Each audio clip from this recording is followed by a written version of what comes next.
Okay, welcome everyone to the March Agile at Scale meetup. And so we're with Agile Austin, and welcome. I'm trying to get my computer. Sorry, it's not wanting to respond now. There we go. So our mission is to connect people, foster the professional growth. We try to do these collaborative events like the meetups. We'll talk more about the meetups. We just had our annual conference. My computer is now going forward on me without me pressing buttons. So sorry about that, having a little technical delay issues on the computer responding. I think it's installing a bunch of updates that it missed the last few weeks. I had it turned off while I prepared for a conference, and now everything's been updating recently. So we try to connect people. We try to have these events. We've been doing them for a while. We'll also talk a little bit about that in just a minute. So at Agile Austin, our current board members, you can see Max, our president, Lee, Scott, Angela, and Ben. Ben is also the co-host for the Agile at Scale. So he leads a lot of these on the Friday meetups. He also helps, finding people to speak. So Ben is my co-host, and he's here as well today. We want to thank our sponsors. So we have sponsors. They help provide some of the equipment like the Zoom. Back when we were doing it in person, they provided the pizza, provided the rooms even. We used to meet at Agile Velocity's, location as part of our meetups as well. And so for Agile Velocity, they offer a lot of public workshops.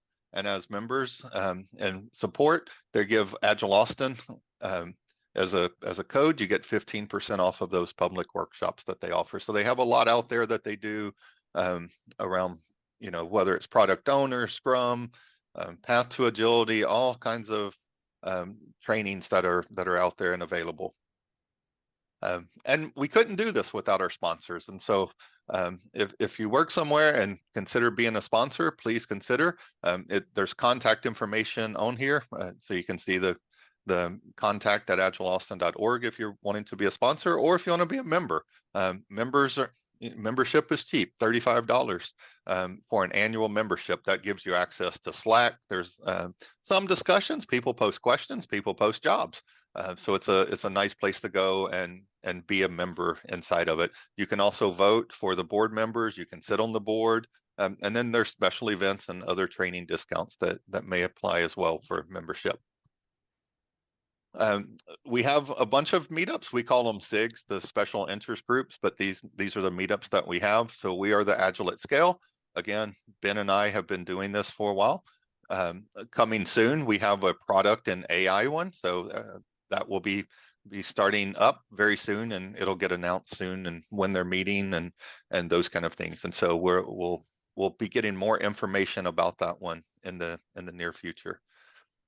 We have a slide from Keep Austin Agile. These were our title sponsors, 321 gang at the conference. So great conference. I don't think the materials have been made public and how that works yet, but you can definitely find that information coming up. But the conference was just last week.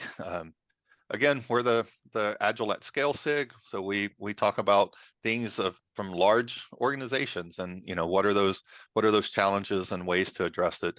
So I've been hosting this one since 2016. Ben joined me as co-lead in 2020.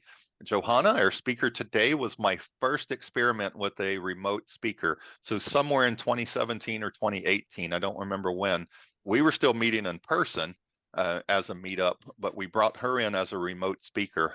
So we had the speaker remote, but everyone was in the room. And so it's great to have complete that cycle again and bring her back now that we're all more used to doing this remotely in a way. So that's ours. Upcoming events, we have Pratik talking about Ford's framework and Toyota theories. And so Pratik will be our speaker in April. Matt Roberts, former Agile Austin president. He will be speaking, and actually will be the one heading up the product and AI SIG. Will be speaking in May. We're still working on topics. And then in June, we have Todd Miller, Ryan Ripley. I don't know if the titles the exact one, but it's something going to be talking about the evidence-based management. I just put the title of their book, Unlocking Business Agility with Evidence-Based Management, as the title. But they just this week committed to speaking in June. So we have a great set of upcoming events. So look for those and meet up soon. Today, again, want to welcome Johanna here to talk about scaling collaboration across the organization. And so again, she was our first remote speaker. So this is great to be able to continue to do this. No longer an experiment. Back then it was an experiment. Now we pretty much have it down. So welcome, Johanna. And with that, I will turn the share over to her. All right, thank you. Let me share my screen. Oh. And okay. Oh, this is very good. Everything has popped out to where I want it to be. Oh, except for the chat. Let me get the chat out here. Okay. There. I have two monitors. So when I look over here, I can see my slides. But when I will look over there, I see your smiling faces and the chat. So you were all very aware of all this stuff. Okay. So let me talk about Agile and Lean program management. And I'm going to start with a story. In 1988, well before the Agile Manifesto for Software Development, I was the software program manager for the MacIvory. The MacIvory was a board that we put into the Mac 2. See that Mac 2 over here? I was working in Symbolics, which I'm sure none of you remember at all. They were a list machine provider. And the interesting thing about a list machine is that it allowed you to run in interpretive mode and compiled mode. The nice thing about Lisp is that you could then do continuous integration, continuous delivery inside the organization, because that's literally what we did every morning. Every morning we came in and gave the command to load patches. Patches is how we did continuous integration for the product every single day, right? So we have hardware. This is very much hardware. So I believe I'm not sure if any of these chips were proprietary because I was not managing the hardware part of the program. I do remember we had to make changes to some of the other mechanical pieces of the product, mostly in the board itself. But the software was a total change from what we delivered on our list machine to this, right? So I was a software program manager. 400 or 500 people, something like that. I started the program in January of 1988, and by August 21st or 22nd, I guess August 22nd, we had a demo at AAAI. That was the AI conference back then. That's where we pushed everything out. All of our products went there because what was Lisp good for? AI. It was good for a lot of other things.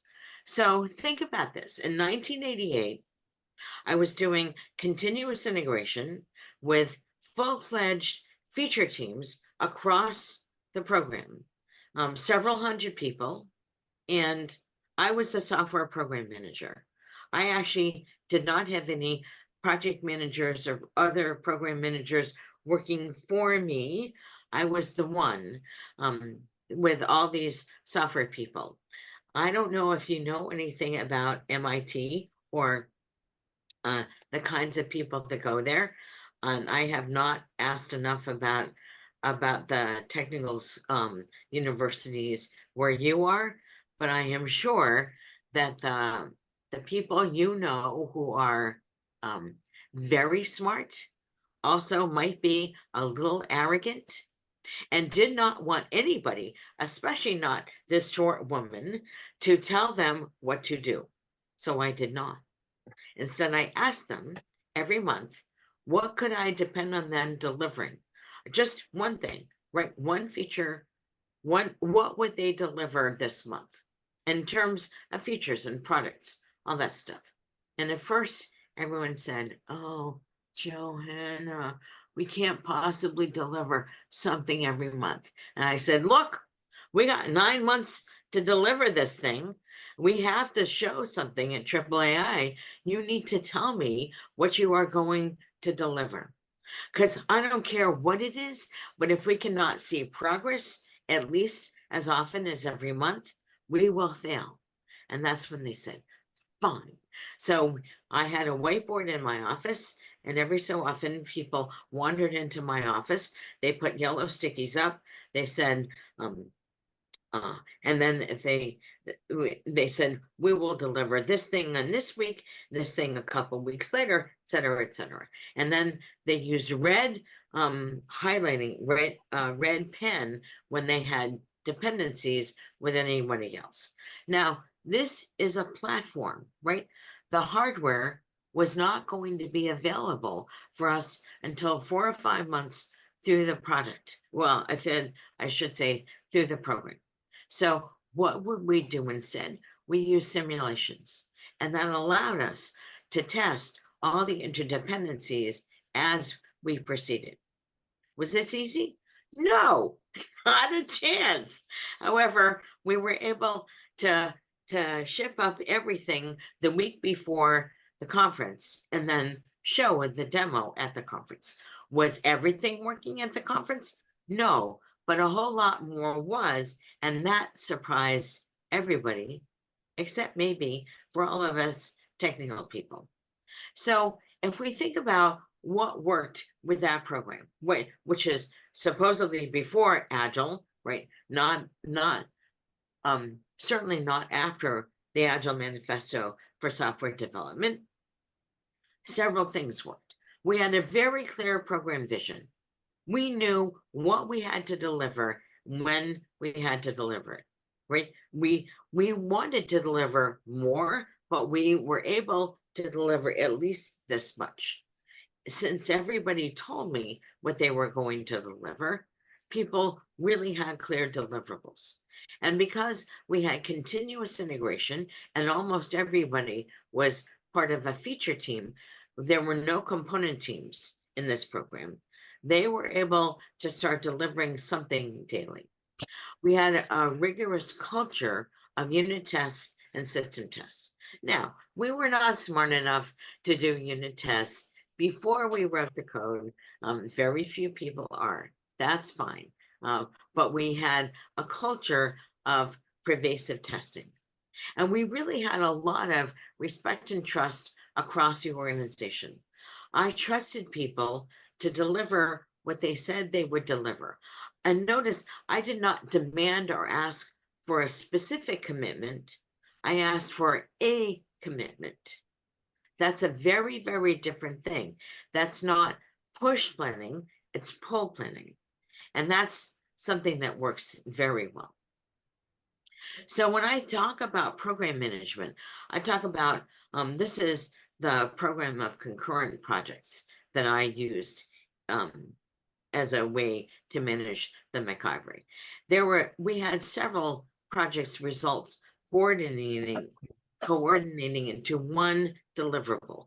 That deliverable was the entire, the Mac 2, the board that went in it, all of the software, right? All of those pieces created the product that we wanted to sell. So we really had a product focus, and that deliverable had substantial value to the rest of the organization. Leland or Ben, somebody has their microphone on, so if you could please help them turn it off, that would be great. Thank you. Okay, so this is what a program of concurrent projects might look like. Now the interesting thing is that I knew to my bones that programs are much riskier than projects, because nothing scales linearly.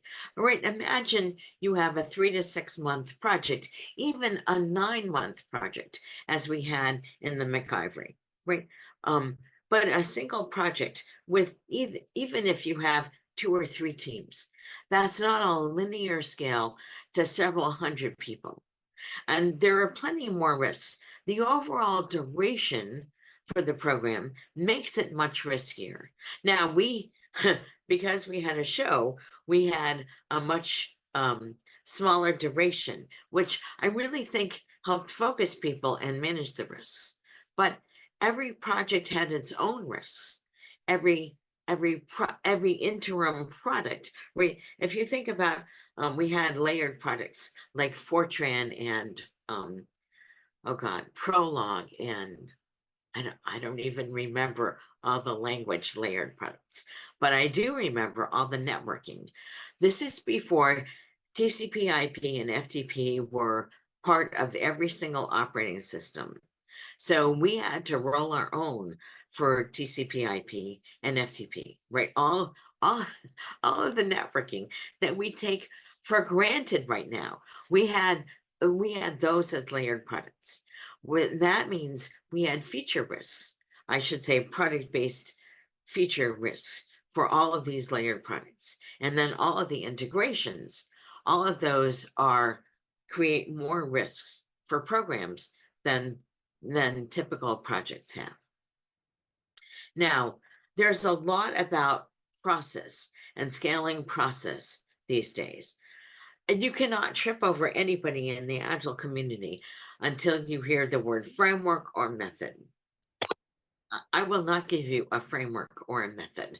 I will suggest principles, because scaling process leads to bloat, and scaling collaboration leads to product, right? That's my thesis and my experience. So I strongly recommend, as I present these slides, think about what you do for your scaling. Now, here's what I think of as a general way to think about an Agile team. The team, there are all kinds of ideas across the organization. We have a single responsible person, often called a product owner, who creates a ranked backlog that goes to a cross-functional team. That team produces increments of value, right? Shippable product on a regular basis. I already said in McIvory, we had at least 1 or 2 of these a week from every single team. Then at some point, the team does a demo and a retrospective. Now, I will not say that we were smart enough back in 1988 to do demos and retrospectives, especially every week or 2. However, we did demos often internally to everybody on the program, right? Everybody who was a technical person inside the organization could see our progress. It never even occurred to me to tell people or to suggest to people that we do a retrospective, right? And that's the one thing, the one practice that's in the Agile Manifesto. So yeah, I've learned since then. But if you if you listen to the rest of my story, you can see the elements of agility, even back in 1988. Nothing is new about the Agile Manifesto.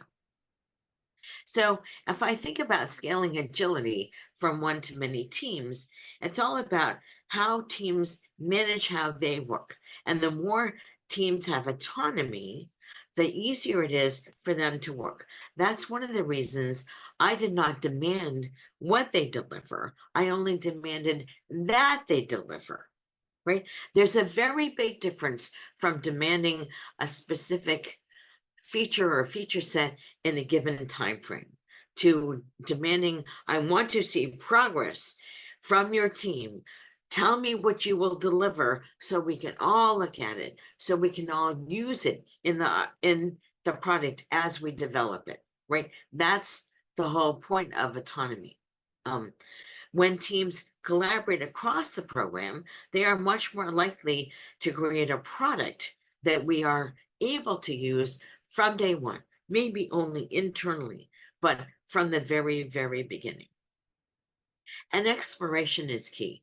I will not tell you that we had it all made in the shade from the very start. Uh, I there were many days I stayed late at work trying to trying to get information from all these teams over here and figure out how I should explain this to my management and what I needed to ask of other teams across the organization. Now, should I have maybe scaled my position? Maybe, but I did not want to add any hierarchy. Instead, I really wanted to connect the people across the organization. I'm going to speak more about small world networks later in this presentation, because program management is not about controlling or even making people work well together. It's all about creating a facilitated environment that teams can deliver in. So when I think about programs, and especially Cynefin, I'm sure most of you have seen the various Cynefin pictures. This one is from the book, because I totally understand it. And some of the newer Cynefin pictures, no, I'm just not smart enough. So programs are clearly not obvious, but they are often complex.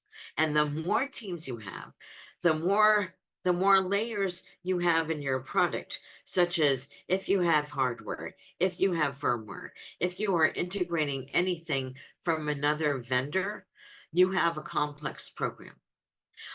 You might have only a complicated program. My experience is that now things are very complex. And to be brutally honest, the more you try and uh, wire things down, right, have all these definite plans, the more things seem to be chaotic. That's my experience. I really hope it's not yours. So if you have a complex product, right, a complex environment, what do? You create, you need to probe, sense, and respond. I ask people to create small deliverables, integrate them all the time, and that would allow us to probe and sense, which we could then decide what to do next, right? I would like to think I was so brilliant. No, this is how successful program managers work all the time, right? This is I was following the guidelines of the giants before me, well, standing on the shoulders of giants. Yes, that's it. So when I asked the teams to organize, was a full-time employee. I did not. Somebody is talking. I'm not sure what they're saying. Okay. So if you have a question, please put it in the chat. So when I say organize the teams, I actually said to the teams, how often can you deliver something that we can see? And that's when they moved to delivering something at least once a week, often to daily, right? So before McIvory, what we had done was create people would do prototypes of their code. They would ask for code review, all that other stuff. And now, instead, they often did a lot more collaboration inside the team, so they could deliver a finished feature much more frequently. I found that we had to evolve the software architecture all the time, because while the hardware people are lovely, my experience is the hardware people are often optimistic about what they can deliver in the hardware. So I always planned to replan. And when you think about program management or scaling agility to more and more teams, think about the difference between internal and external delivery. Internal delivery should be free, right? That's a cost of doing business across the organization. And external delivery might have a fee, a real cost associated with it, especially if you have to offer hardware with people.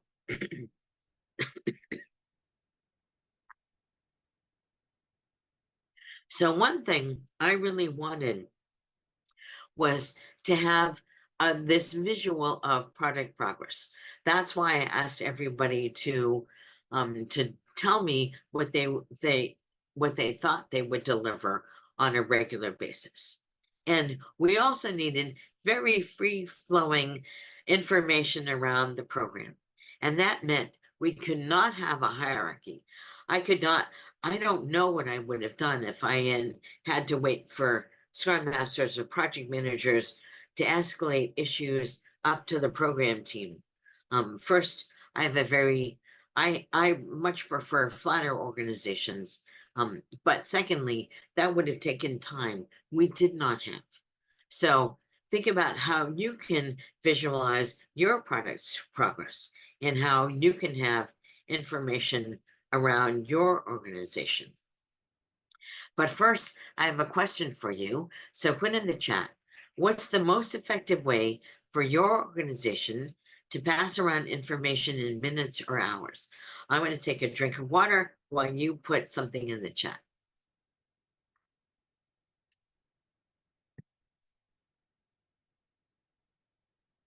I see nothing in the chat. Can you repeat the question once more? Sure. What is the most effective way that you have experienced in your organization to pass around information in minutes or hours? So I see meeting or Slack Teams. Yeah. I see updates in Teams channels or project folders. Anything but Jira comments. Yeah. In-person communication. Any communication tool that's embodied by the org. I do find, so there was one comment that said anything but Jira comments and another Jira updates.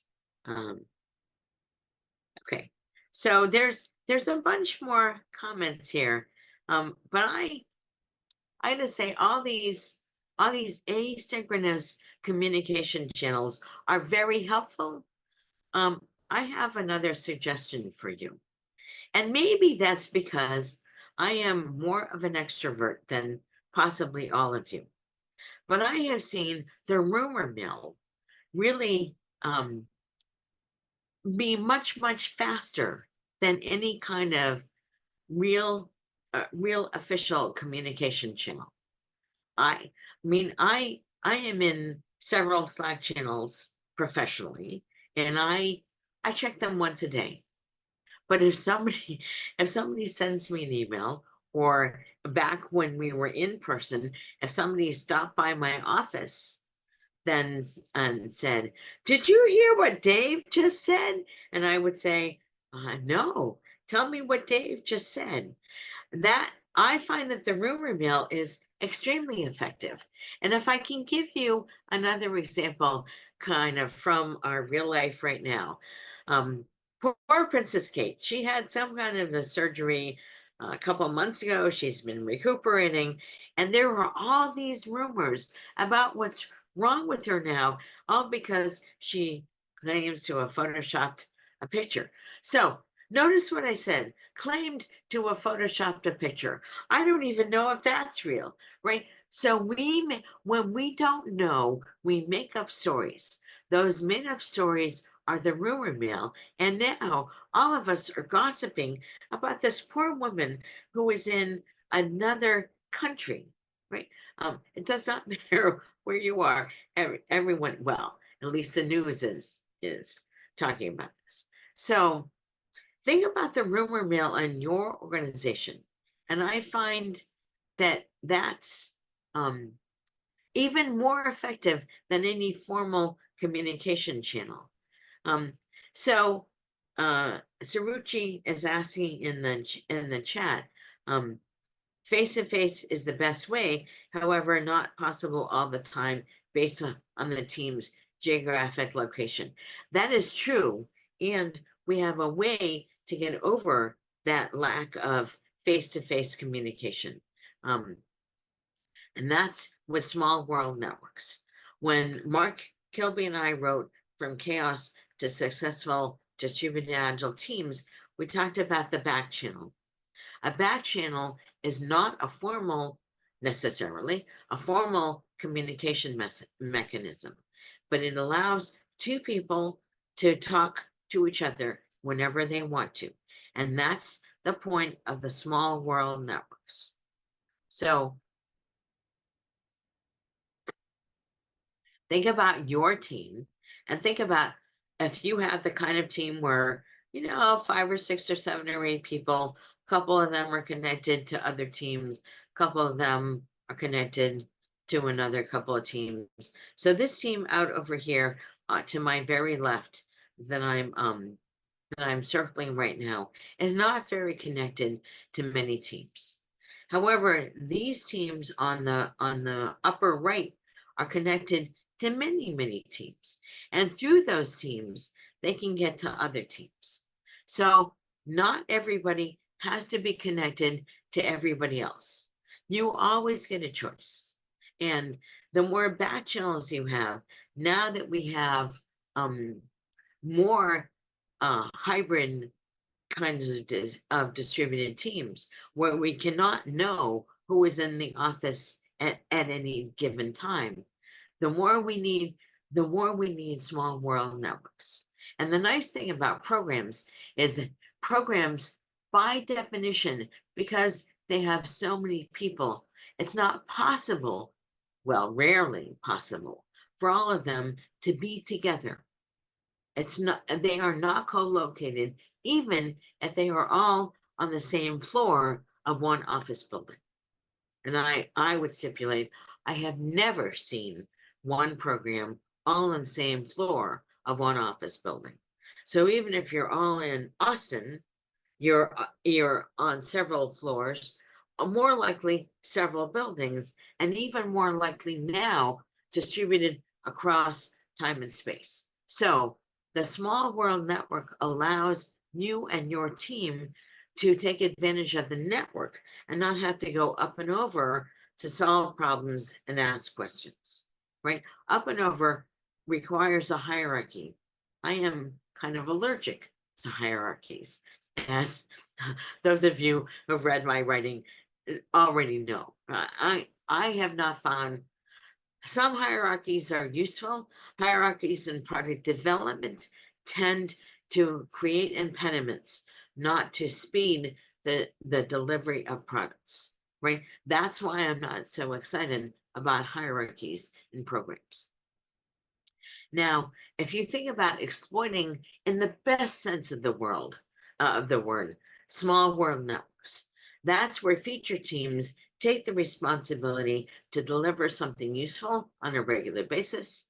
The small world networks provide kind of a check on autonomy and collaboration, because if one team says, I need this thing and I need it now so I can finish the stuff I committed to, then the next team can say, oh, I get that. I will have to talk to the program product owner. I have more pictures to come to rationalize what we're going to do first, second, and third. And the more we have communities of practice, the more we can explore how to do what we need to do. So let me talk a little bit about roadmaps and backlogs and how they should offer team autonomy. The first thing is the roadmap is the wish list, right? Let's just get that out of the way. I have never seen any kind of a program fully implement the roadmap the way the roadmap was first written. And then the backlog, the shorter backlog, is what teams can do. And when you rank by value, you might find that risk and learning is the thing that you can learn from the most. So this is an all too typical Agile roadmap. Look how everything lines up on a quarterly basis. Isn't that nice? Yeah. I've never seen that happen. So instead, some feature sets have more changes. Some things are, we cannot tell what the customers will want. There's all this stuff that happens to a roadmap. Instead, we can do continual planning. Now, I use I used to use time-based continual planning for programs, as I said, right? I said, what will you deliver this month? That was a 1 month rolling wave where if people wanted to tell me what they were doing this week, then they could tell me. For some teams, I had to ask them, but what will you deliver this month? And what's your then plan for the next, well, this week we should probably know. Next week we have an idea. Maybe the third week we have less of an idea. And the fourth week we might have only one idea. And then as we finish this first week, we then plan the fifth week. So we always have a 1 month rolling wave. That's what I did back in 1988. I did not wait for that 1 month to be over before we planned the next week at a time. However, what I do now is a scope-based kind of a roadmap where I pull from what is ready into the next bit of time. So as an example, notice this big black line, right? There's an MVP for the program, and then a big black line where we might pull from this stuff if the teams are done with their MVP, and we might not. That does not mean these things roll over to the next month. Only when we know that we are ready for more work does that program product owner or the product value team or the product owner pull the next bit of work in. Now we will always have a candidate for what is next, but we don't have to necessarily roll over. I am not fond of rolling over work. I find that too often the value that we anticipated is not the value we will get, right? So I might not want to do a clean planning every single quarter or every single month, but I want to know what is the MVP and focus on that. So I really like to think about how often will we change, because I want a value-based approach to product development, right? Not just because we supposedly committed to this, that's what we will do. So I'm gonna skip through this piece because I don't think we need more about WIP. Well, yeah. This is for continuous integration when some teams have dependencies. If you use a Kanban board for dependencies, you can then use continuous integration there. And you can only do this as long as you have features through the product. This is where component teams really create a mess. I guess that's the best word I have for it, because it's very hard for component teams to create small slices through the architecture. That's because a lot of component teams are stuck at their level, right? So think about the API, the GUI and the API, and then the app layer, and then the middleware, and then the platform. So if every team checks in every single day, it's possible you can have a round trip feature, but it's not very likely. And how many component teams do you know that check in every single day? I hope I'm wrong. And so Max is asking, how about dependencies?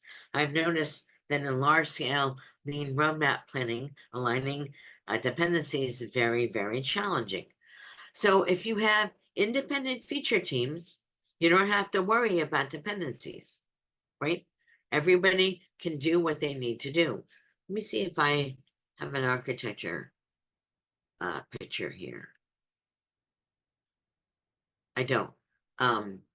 So think about the architecture of the product. If you have feature teams that go through the various layers of the product, you don't have dependencies. You only have dependencies if you have component teams. Maybe you have different experiences, Max. Maybe you can put that into the chat and I can discuss that, because component teams are their work. Oh, maybe you can say something now. I just saw you come off of mute. Yes, ahead. Johanna. Yes, hello. This is Max from Austin.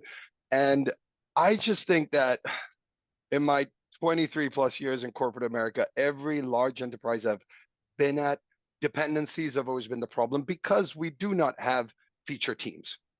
It's just challenging to do. It's not a priority to the leadership and decision makers, whatever the case may be. Dependencies have always been a harsh reality to deal with. And so that is where just so much time, so much effort has always been put into. And if there's not an effective way to manage it or address it, at least temporarily until you create the feature teams, it's just a nightmare. Reprioritizing, getting a lot of work done, then you can't deliver it because two of the critical dependencies were not done. All of that, it's just been a nightmare. So that's been my experience. Maybe Okay. I have had the worst case scenario. Thank you. You are unfortunately typical. I know. Sorry, I didn't call you average though. I called you typical. All right. So my last month's Pragmatic Manager newsletter addressed this very issue. I was talking about it in the context of my Project Life Cycles book, where we need to, if you really want agility, you need much shorter feedback loops. And this way, I suggested that every component teams have policies for check-ins. And so if your policy is to check in something every single day, I don't care how small it is, but it has to be enough for, if you're the platform team, that the middleware team can use it.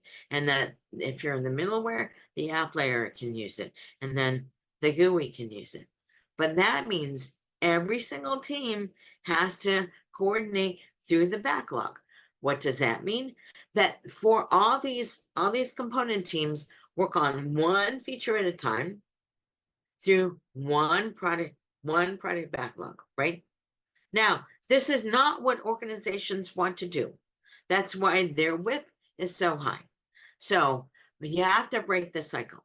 You have to break the cycle. So if you, I believe that that might actually go to a link to my previous newsletter, which is about flow metrics. If you're not measuring flow metrics in your program, you are missing all of the influence you could use to nudge management, right? Management needs to know they cannot get more stuff done with more WIP. That's not how it works. Reduce the WIP, you get more throughput. Now, there's a whole bunch of reasons, which all goes to resource efficiency, how managers are measured and rewarded, and all that stuff, for why managers are incapable of creating cross-functional feature teams that they have to, quote, share, right? So that's why you have the platform people with their VP, the middleware people with their VP, all that stuff. So instead, you can do this in the program. If the more you want agility, the more you have to say, for any given component team, we will partner with all the other teams through the architecture. We will limit our WIP to one or two, maybe three things at a time. All these other teams will also limit their WIP. And we will focus on in effect swarming on these 1, 2, or 3 items. But that means all these teams need the same product backlog, which, to be honest, this is why this kind of product backlog works much better for component teams than this one, right? This one works for feature teams. This one works for both component and feature teams. Okay, so I'm not going to finish on time, right? I have too many slides, not enough time. But I think this was more important than me finishing on time, and I will skip around to a couple of other things. I will be posting these slides on Speaker Deck. I will put the link on the meetup, and I will stay on to answer questions. Okay. Just so you know, I realize now I'm not going to make it. Okay. Okay, so we talked about component teams. Let me talk about the core team and why I have this as a circle. If you have a hardware program and all kinds of software teams and maybe firmware, and maybe you have investor relations, and maybe you have finance and HR, that requires a core program team that's at a different level than the software program team. And as long as that core program team has one decision and one objective only to help create a great product, that's when they will focus on the product business value, right? That's all. That's the most important thing the core program team can do.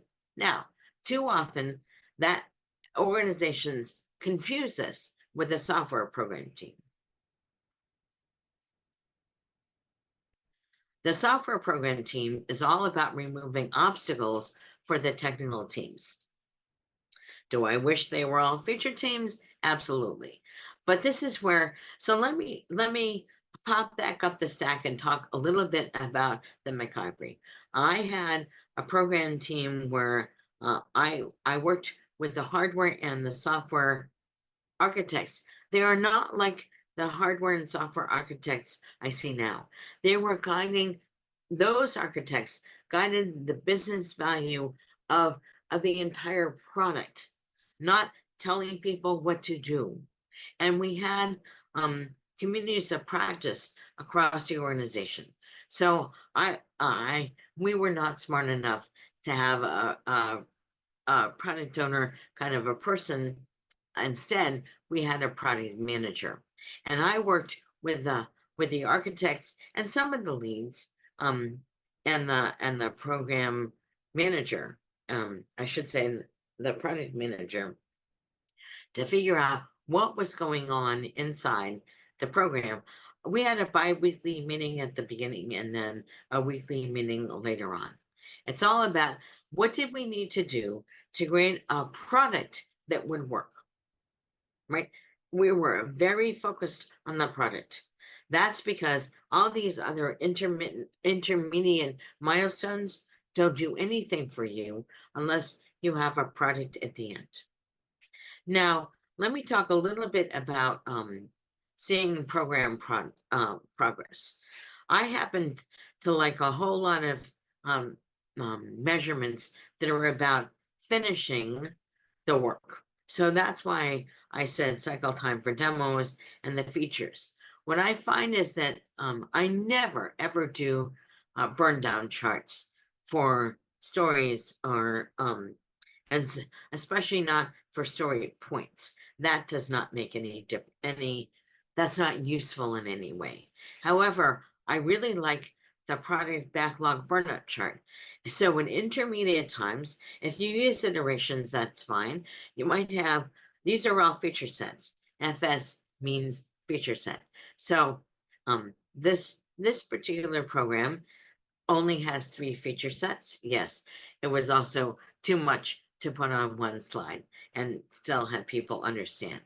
So you can see that this feature set 1 is growing, and feature set 2 is not growing very much at all for the first couple of interim dates, and then it grows. I should say progress grows. But then see what happens here? While feature set 1 also grew in the number of features, feature set 2 grew by a lot more. So while the program is making progress, it's not even progress across the backlog. That's why it does not make sense if you measure finished number of stories, as in the features complete burn-up charts, as long as you measure the additional stories, that's fine. But what really matters is the flow metrics.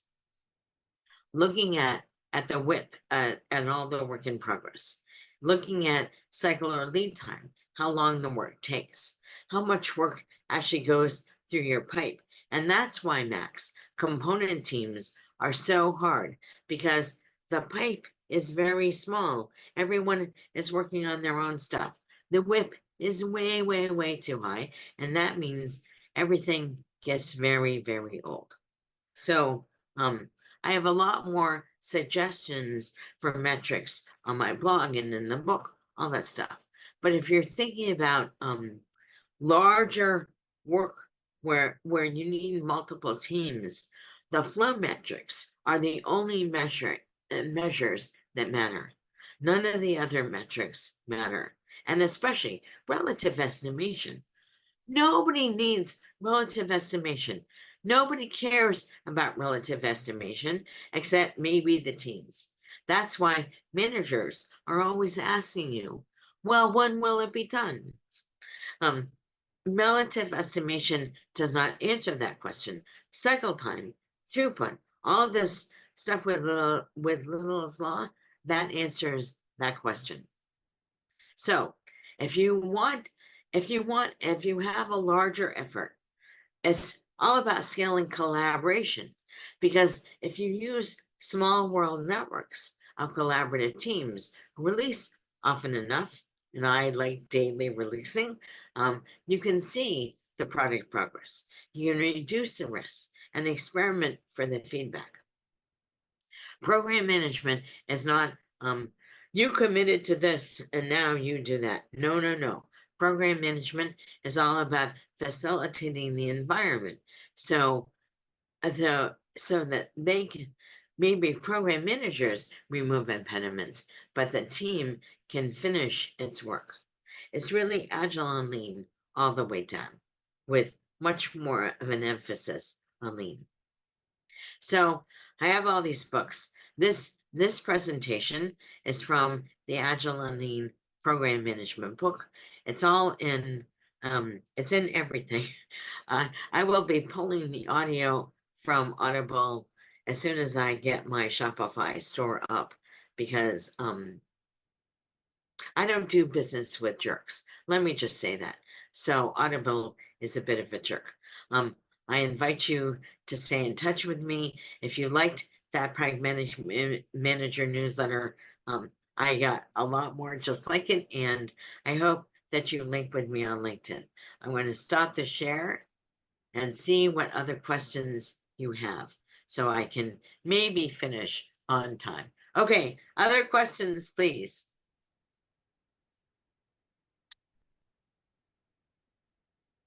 Harry, are you talking? I saw what I thought was your mouth move, but my mouth is moving because I'm eating lunch.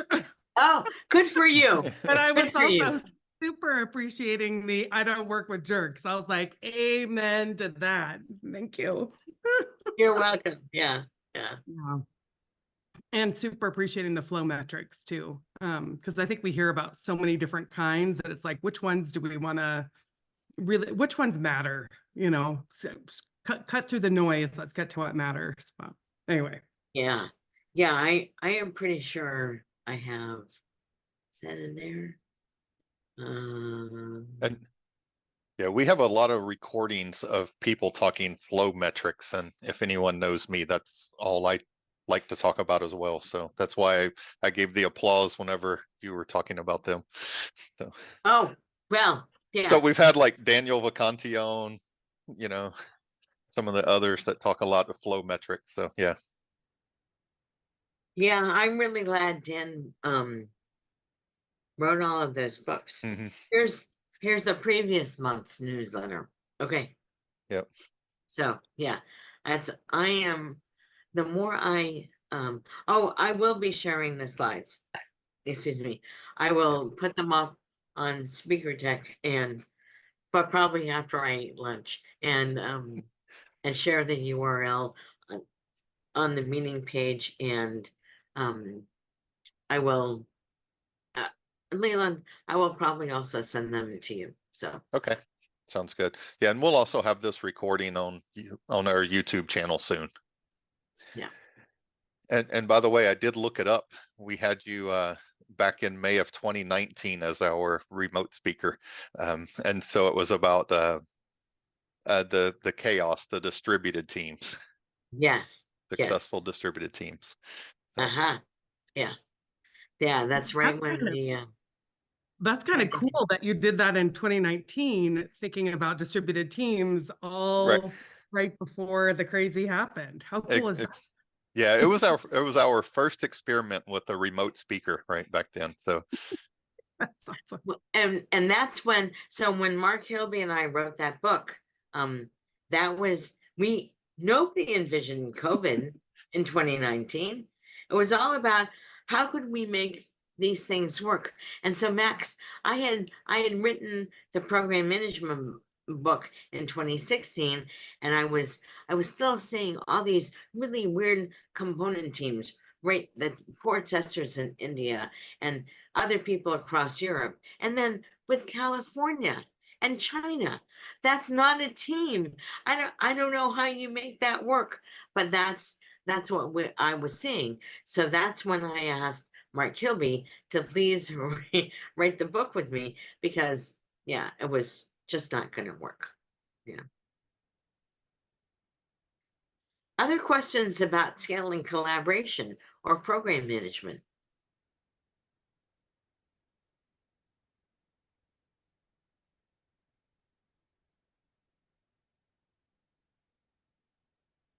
all right, so I will stop the recording. See if